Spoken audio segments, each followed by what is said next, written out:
Ki Hajar Dewantara adalah salah satu pejuang kemerdekaan Indonesia yang berperang melalui jalan pendidikan. Lahir dari kalangan keluarga bangsawan pada tanggal 2 Mei 1889 dengan nama Raden Mas Suwardi Suryoningrat di kota Yogyakarta. Karena kecintaan beliau terhadap tanah air, beliau sering mengkritik Belanda dengan berbagai tulisan.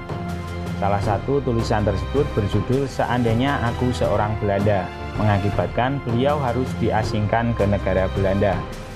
Akan tetapi, waktu beliau menjalani pengasingan di Belanda, justru dimanfaatkan untuk mendalami dan mengembangkan keterampilannya di bidang pendidikan.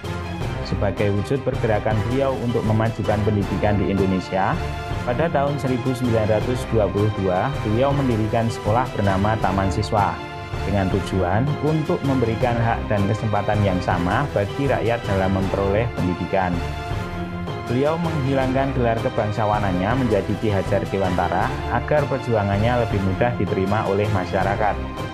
Setelah kemerdekaan Indonesia, beliau diangkat menjadi Menteri Pendidikan, Pengajaran, dan Kebudayaan yang pertama.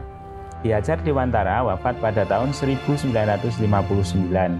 Kemudian hari kelahiran beliau yaitu tanggal 2 Mei ditetapkan sebagai Hari Pendidikan Nasional. Beliau dikenal dengan semboyan Ing Ngarsa Sung Tulodo, Ing Madya Mangunkarsa, Tutwuri Handayani, yang sampai saat ini menjadi lambang Kementerian Pendidikan dan Kebudayaan Republik Indonesia sebagai wujud penghargaan atas jasa beliau dalam memperjuangkan pendidikan di Indonesia. Assalamualaikum warahmatullahi wabarakatuh. Salam bahagia. Bapak Ibu guru hebat dimanapun berada, perkenalkan saya Adi Prasetyo, calon guru penggerak Angkatan 4 Kabupaten Magelang. Pada kesempatan kali ini, izinkan saya untuk menyampaikan refleksi tentang pemikiran Ki Hajar Dewantara dalam pendidikan.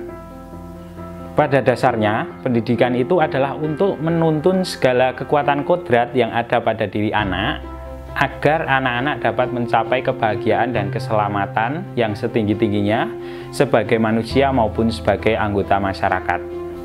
Dalam menyelenggarakan pendidikan harus memperhatikan kodrat anak. Yang pertama adalah merdeka. Artinya hidup secara lahir dan batin tidak bergantung kepada orang lain, dengan kata lain mampu bersandar atas kekuatan sendiri. Berikutnya adalah bermain. Pada dasarnya anak-anak suka dengan yang namanya bermain. Dengan demikian, permainan anak dapat kita jadikan sebagai alat untuk pembelajaran. Bagian yang menurut saya paling menarik adalah dalam menuntun laku dan pertumbuhan kodrat anak, Ki Hajar Dewantara mengibaratkan peran pendidik seperti seorang petani atau tukang kebun. Anak-anak itu seperti biji tumbuhan yang disemai dan ditanam oleh Pak Tani atau Pak Tukang Kebun di lahan yang telah disediakan. Anak-anak itu bagaikan bulir-bulir jagung yang ditanam. Bila biji jagung ditempatkan di tanah yang subur dengan mendapatkan sinar matahari dan pengairan yang baik, maka meskipun biji jagung adalah bibit yang kurang berkualitas, biji tersebut akan dapat bertumbuh dengan baik karena perhatian dan perawatan dari Pak Tani. Kita sebagai pendidik yang diibaratkan sebagai Pak Tani hanya dapat menuntun tumbuhnya padi, dapat memperbaiki kondisi tanah, memelihara tanaman padi, memberi pupuk dan air, membasmi ulat-ulat atau jamur yang mengganggu hidup tanaman padi, dan lain sebagainya. Meskipun pertumbuhan tanaman padi dapat kita perbaiki, tetapi kita atau Pak Tani tidak dapat mengganti kodrat irodatnya padi untuk bisa tumbuh menjadi tanaman lain. Sekian yang dapat saya sampaikan. Mohon maaf apabila banyak kekurangan. Saya akhiri. Wassalamualaikum warahmatullahi wabarakatuh.